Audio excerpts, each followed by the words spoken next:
Zaman prasejarah, manusia purba dan zaman logam. Sebelum kita masuk pada materi, saya akan sedikit menjelaskan mengenai mengapa fosil-fosil yang ditemukan masih utuh dan tidak hancur. Padahal kan umur mereka mencapai ribuan hingga jutaan tahun yang lalu. Apakah dulunya mereka meminum susu? Jawabannya tentu saja tidak. Ternyata tidak semua makhluk hidup itu bisa menjadi fosil loh. Kemungkinan untuk bisa terbentuk fosil sangat kecil, yaitu 1:1 miliar. Jadi jika terdapat arkeolog yang menemukan satu fosil, itu artinya terdapat 999 juta lebih organisme yang mati dan hilang entah kemana. Singkatnya ada dua faktor, yaitu ketahanan dan keberuntungan. Pertama, hanya bagian tubuh yang keras yang bisa bertahan. Kedua, hanya organisme beruntung yang mati di tempat-tempat tertentu, yaitu sekitar perairan, yang menjadikan mereka cepat terkubur. Mereka perlu terkubur di lumpur agar minim akan oksigen. Karena tanpa oksigen, maka tidak ada organisme pengurai dan pembusukan pun jadi lambat. Setelah melalui berbagai proses pelapukan dan pengikisan yang tidak sebentar, jika beruntung, fosil ini akan naik ke permukaan, dan jika lebih beruntung lagi, maka fosil akan ditemukan oleh para arkeolog. Nah, itu tadi sedikit penjelasan mengenai mengapa fosil tidak hancur dan masih utuh. Selanjutnya, mari kita lanjut ke materi. Manusia purba yang ditemukan di Indonesia. Yang pertama yaitu Meganthropus paleojavanicus, merupakan manusia purba tertua di Jawa dan memiliki bentuk yang paling primitif. Ditemukan oleh Von Koenigswald di Sangiran, Lembah Bengawan Solo antara tahun 1936 sampai 1941. Fosil ini berasal dari lapisan Pleistosen bawah. Meganthropus berasal dari kata mega yang berarti besar, anthropus yang berarti manusia, paleo yang berarti tertua, dan javanicus yang berarti di Jawa. Jadi jika digabungkan mempunyai arti manusia besar tertua yang ada di Pulau Jawa. Ciri-ciri Meganthropus paleojavanicus. Yang pertama yaitu tingginya mencapai 2,5 meter, tonjolan kepala tajam ke belakang, kening menjorok ke depan, tulang pipi lebar, serta rahang tegap dan geraham yang besar. Yang kedua yaitu terdapat jenis Pithecanthropus. Tubuh Pithecanthropus dia sebesar Meganthropus yang mencapai tinggi lebih dari 2 meter, hanya kisaran 165 cm sampai 180 cm. Pithecanthropus berasal dari kata Pithekos yang berarti kera dan Anthropus yang berarti manusia. Jadi Pithecanthropus adalah manusia kera. Terdapat beberapa jenis Pithecanthropus diantaranya Pithecanthropus mojokertensis, ditemukan oleh Von Koenigswald di Mojokerto, diperkirakan hidup sekitar 2,5 sampai 2 juta tahun yang lalu. Ciri-ciri Pithecanthropus mojokertensis yaitu kening tebal dan menonjol, alat pengunyah yang kuat. Selanjutnya yaitu Pithecanthropus erectus, ditemukan oleh Eugene Dubois pada tahun 1891 di Trinil, Jawa Tengah. Berasal dari lapisan Pleistosen bawah dan tengah.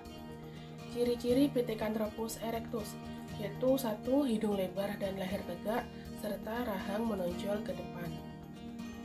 Selanjutnya yaitu Pithecanthropus robustus. Fosil ini ditemukan oleh Weidenreich dan Von Koenigswald tahun 1939 di Trinil. Von Koenigswald menganggap fosil ini sejenis dengan Pithecanthropus mojokertensis. Lalu yang keempat terdapat jenis Pithecanthropus soloensis, ditemukan oleh Von Koenigswald juga di Ngandong di Jawa Tengah pada tahun 1931. Ciri-ciri Pithecanthropus soloensis yaitu tengkoraknya lonjong, tebal dan padat, rongga matanya sangat panjang. Manusia purba yang ketiga yaitu terdapat jenis Homo, mempunyai ciri muka lebar, hidung dan mulut menonjol, dahi juga menonjol walaupun tidak semenonjol Pithecanthropus.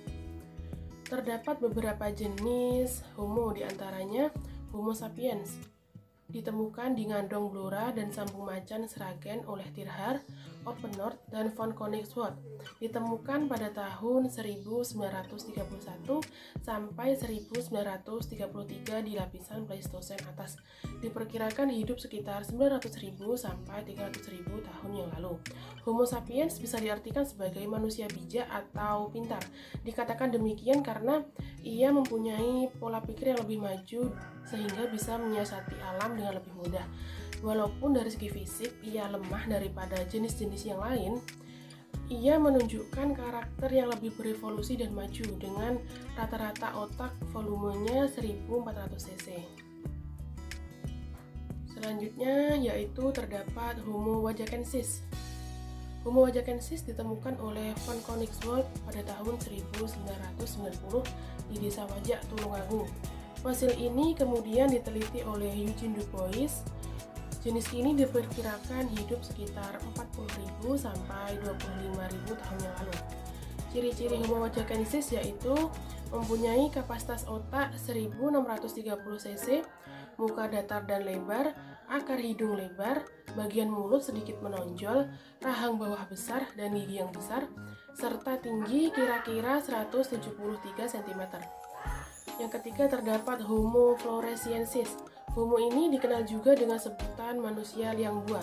Liang buah secara harfiah diartikan sebagai gua yang dingin. Jenis ini mempunyai satu perbedaan yang mencolok, yaitu mempunyai bentuk tubuh yang kerdil, kira-kira 100-105 cm. Ditemukan pada tahun 2003 di Flores oleh peneliti gabungan antara Indonesia dan Australia, yang mana penelitian ini dimulai sejak tahun 2001. Ciri-ciri Homo floresiensis yaitu memiliki volume otak yang kecil, tengkorak yang kecil, dahi sempit dan tidak menonjol, serta rahang yang menonjol. Selanjutnya yaitu pembagian masa prasejarah. Masa prasejarah dibagi menjadi dua, yaitu zaman batu dan zaman logam. Nah, di sini saya akan menerangkan tentang zaman logam. Zaman logam merupakan zaman di mana manusia selain menggunakan peralatan dari batu juga menggunakan peralatan dari logam. Manusia yang hidup pada zaman itu tergolong sudah memiliki teknologi yang tinggi karena mereka dapat membentuk logam sebagaimana bentuknya, yang mana logam sendiri mempunyai sifat yang sulit untuk dipecah dan dipahat sebagaimana halnya batu. Nah, pada saat itu terdapat dua jenis teknik pengolahan logam, yaitu satu teknik Bivalve, dua teknik Ecaire-Perdue. Teknik Bivalve yaitu merupakan teknik mencetak dengan cetakan tanah. Yang kedua yaitu teknik Ecaire-Perdue, yaitu teknik mencetak dengan menggunakan cetakan lilin. Nah, kedua teknik ini mempunyai perbedaan, yang mana teknik Bivalve bisa digunakan untuk berulang kali, namun teknik Ecaire-Perdue hanya digunakan satu kali. Pada zaman logam terdapat dua zaman, yaitu zaman perunggu dan zaman besi. Yang pertama yaitu zaman perunggu. Zaman ini dimulai dari 8.000 tahun yang lalu. Saat itu manusia menemukan cara untuk mengolah logam. Awalnya orang-orang membuat barang dengan bahan dari emas dan tembaga yang ditempa dengan batu. Lalu lambat laun mereka belajar mengolah logam dengan cara dicairkan, dan cairan tersebut akan dituang pada cetakan. Terdapat beberapa peninggalan zaman perunggu, diantaranya yaitu kapak corong, nekara, arca perunggu, bejana perunggu, perhiasan perunggu, serta manik-manik. Nah, yang pertama yaitu kapak corong. Kapak ini pada dasarnya mempunyai bentuk yang mirip dengan kapak batu, hanya bagian tangkainya saja yang berbentuk corong. Corong ini berfungsi untuk tempat tangkai kayu. Selanjutnya yaitu nekara. Nekara disebut juga dengan genderang nobat atau genderang ketel. Bagi masyarakat zaman dulu, nekara dianggap sebagai sesuatu yang suci. Di Indonesia sendiri, nekara dipakai untuk memanggil arwah nenek moyang pada kegiatan upacara, ditabuh sebagai genderang perang, dan sebagai alat pemanggil hujan. Selanjutnya yang ketiga peninggalannya yaitu arca perunggu. Arca yang berkembang pada saat itu memiliki bentuk yang beragam. Ada yang berbentuk manusia, ada pula yang berbentuk binatang. Pada umumnya, arca ini memiliki ukuran yang kecil, dengan cincin yang berada di atasnya. Cincin ini berfungsi untuk menggantungkan arca, sehingga tidak jarang jika arca dipakai sebagai bandul ataupun liontin. Selanjutnya yaitu bejana perunggu. Bejana memiliki bentuk seperti periuk tetapi langsing dan gepeng. Sampai sekarang belum diketahui dengan jelas apa kegunaan dari bejana ini. Hal ini disebabkan oleh penemuan bejana yang terbatas sehingga mempersulit penyelidikan tentang kegunaannya. Selanjutnya terdapat perhiasan perunggu. Perhiasan yang ditemukan mempunyai bentuk yang beragam seperti gelang tangan, gelang kaki, kalung, bandul kalung, serta cincin. Selanjutnya terdapat manik-manik.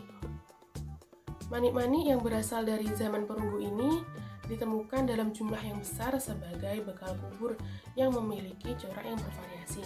Selain itu, gerabah pada zaman logam mempunyai tingkat yang lebih maju dengan ragam hias yang lebih kaya.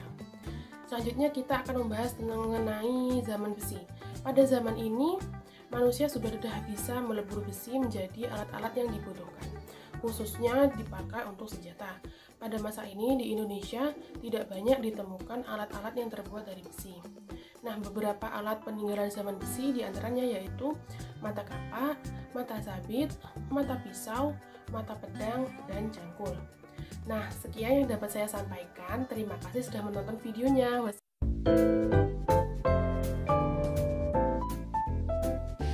Tunggu dulu. Pembelajaran kita belum selesai ya. Saya akan mengajak kalian semua untuk mengunjungi salah satu bukti sejarah yang ada di Tulung Agung. Nah, sekarang ini saya sedang berada di Museum Wajakensis atau Museum Daerah Tulung Agung. Museum ini terletak di Jalan Raya Boyolangu, Kecamatan Boyolangu, Kabupaten Tulung Agung. Dari segi bangunan, museum ini memang terbilang kecil ya daripada museum-museum yang ada di tanah air. Namun jangan salah, di dalamnya terdapat satu temuan sejarah yang sangat berpengaruh, khususnya di bidang arkeologi. Sebelum saya memasukinya, saya sudah memakai protokol kesehatan ya, sudah memakai masker dan memakai hand sanitizer. Mari ikut saya. Terlihat di dalam Museum Wajakensis terdapat banyak sekali peninggalan benda-benda sejarah, mulai dari sejarah zaman purba hingga peninggalan zaman kerajaan-kerajaan yang ada di Indonesia. Salah satu temuan besar yang saya katakan tadi yaitu ini dia, fosil manusia purba Homo Wajakensis. Fosil ini merupakan fosil manusia purba yang pertama ditemukan di Asia loh. Oh iya, terdapat ralat ya di materi depan tadi. Fosil ini ditemukan tahun 1890 ya, bukan 1990. Fosil Homo Wajakensis ini mempunyai satu keistimewaan tersendiri, yaitu rasnya tidak terdapat pada ras-ras manusia purba yang lainnya. Diperkirakan ras ini berevolusi menjadi ras Melayu dan Austromelanozoid. Sebenarnya fosil ini ditemukan di Dusun Gampeng, Desa Gampeng, Kecamatan Campur Darat. Tetapi mengapa ya kok dinamakan Homo Wajakensis? Nah, hal ini dikarenakan fosil ini ditemukan pada saat zaman Belanda, yang mana saat itu daerahnya disebut sebagai distrik Wajak atau Wajakensis. Nah, untuk lebih jelasnya mari kita berkunjung di Desa Gamping.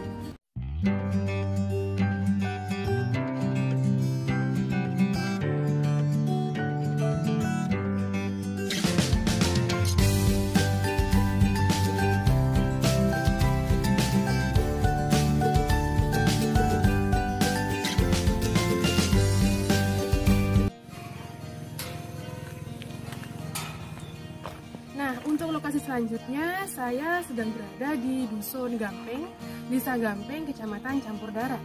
Di wilayah ini diyakini 500.000 sampai 1 juta tahun yang lalu merupakan tempat tinggal dan tempat bermukimnya suku tertua di tanah air, yaitu suku dari ras Homo Wajakensis. Di tempat ini juga ditemukan benda-benda bersejarah lainnya seperti marik-marik dan benda-benda perunggu dari zaman logam.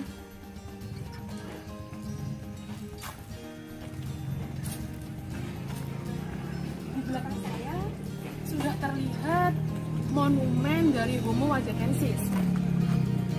Pembuatan monumen Homo Wajakensis ini diperkirakan akhir tahun 2012. Monumen ini disahkan oleh Bapak Bupati Heru Cahyono. Pembuatannya sendiri dimaksudkan untuk mengingat atau sebagai pertanda bahwasanya di wilayah inilah pernah ditemukan situs bersejarah yaitu fosil Homo wajakensis.